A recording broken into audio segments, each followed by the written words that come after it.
நம்ம போய் சூரியனை நமஸ்கரிக்க போறோம். சூரியனுக்கு எய்தாப்புல குரு பகவான் இருப்பார். இதற்காக அப்படி அமர்ந்திருக்கிறார்கள் அப்படிங்கறத பார்க்கலாம். காலப முனிவர்னு ஒருத்தர் இருக்கிறாரு. எந்த யுகத்துல? கிருத யுகத்துல காலப முனிவர்னு ஒருத்தர் இருக்கிறாரு. அவர் தவம் பண்ணிக்கிட்டு இருக்கிறாரு. எல்லாருக்கும் ஒரு ஞானம் வருது இல்ல, மூலிகை பண்ற ஞானம், தங்கம் பண்ற ஞானம். நம்ம இவருக்கு வித்தியாசமான ஞானம் வருது. என்ன ஞானம் வருது? முக்காலத்தையும் உணரக்கூடிய ஞானம். சொன்ன இல்லையா, மறைத்தவர்கள் தெரிஞ்சு போகுது. போன யுகத்துல எப்படி இருந்தா இந்த யுகத்துல இருந்தா தெரிஞ்சு போகுது.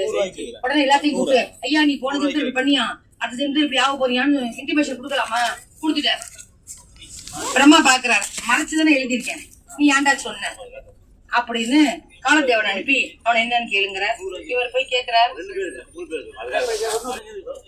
அப்ப அந்த காலவ முனிவர் தவம் இருக்கும் போது எல்லாருக்கும் சொல்லிடுறாரு, இப்படி ஆயிடும் அப்படி ஆயிடும். அப்ப அந்த காலதேவன் வந்து உன்னோட எதிர்காலத்தை மொதல் பார்ப்பா, அடுத்தவங்க எதிர்காலம். ஏன் நான் ஞானி தானே, எனக்கு என்ன வரப்போதுங்கிறார். நீ போன யுகத்துல கலியுகத்துல பிறந்து இப்ப கிருத யுகத்துல பிறந்திருக்க, நாலு அழியுது இல்ல, சொன்ன அது மாதிரி இப்ப பிறந்திருக்க. எதிர்காலத்தை பாருன்னா அவர் 70% புண்ணியம் பண்ணிருக்காரு, 25 பாவம் பண்ணிருக்கிறார். அதனால முனிவரா பிறந்திருக்கிறார். 25க்கு அனுபவிக்கணும்ல, கடுமையான தொழுநோய் வந்து அவதிக்கணும்ன்ற. அந்த தொழுநோய் எப்படியா தீரணும் அப்படின்னு கேட்கும் போது யாரு இதெல்லாம் கொடுக்குறா? நவகிரகங்கள் தான் கொடுக்குறாங்க. நவகிரகங்களை கூப்பிடுங்க, கூப்பிட்டு நிப்பாட்டுறாரு. யாரு? காலவ முனிவர். ஏன்னா முனிவர் இல்ல, நீங்க எல்லாம் ரெப்ரசன்டேட்டிவ் தான். எனக்கு யார் தொழுநோய் கொடுப்பது? ராகு நாங்கிறாரு, புதன் நாங்கிறாரு. யாரு எனக்கு நோய் கொடுக்க கூடாது, நான் முனிவர் சொல்றதை கேளுங்கன்றார்.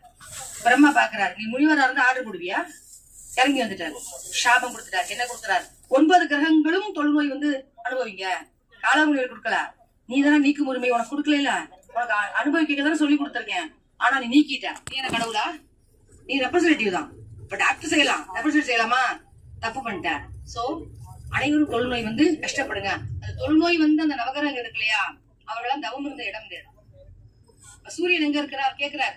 என்னப்பா எனக்கு எப்படிப்பா இந்த தொழுநோய் போகும்னு கேட்கும் போது, சிவபெருமானை நோக்கி தவம் இருங்கள், அவர் தான் உங்களுக்கு ஆதி, அவரோட ரெப்ரசன்டேட் தான் நீங்க, உங்க தவம் இருங்க.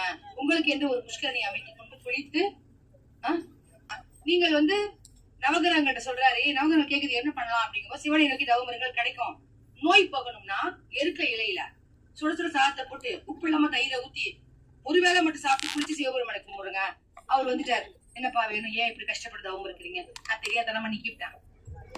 கால முனிவருக்கு அவர் பிரம்மா வந்து சாபம் உடையது. பிரம்ம சாபம் ஒன்றும் செய்ய முடியாது, இருந்தாலும் நீங்கள் ஒவ்வொரு இடத்துல இங்க தவம் பண்ணதுனால நான் அருள் பண்றேன், உங்களுக்கு நீக்கும் உரிமை கிடையாது, தாங்கும் வல்லமையை கொடுக்கலாம்ங்கிறாரு.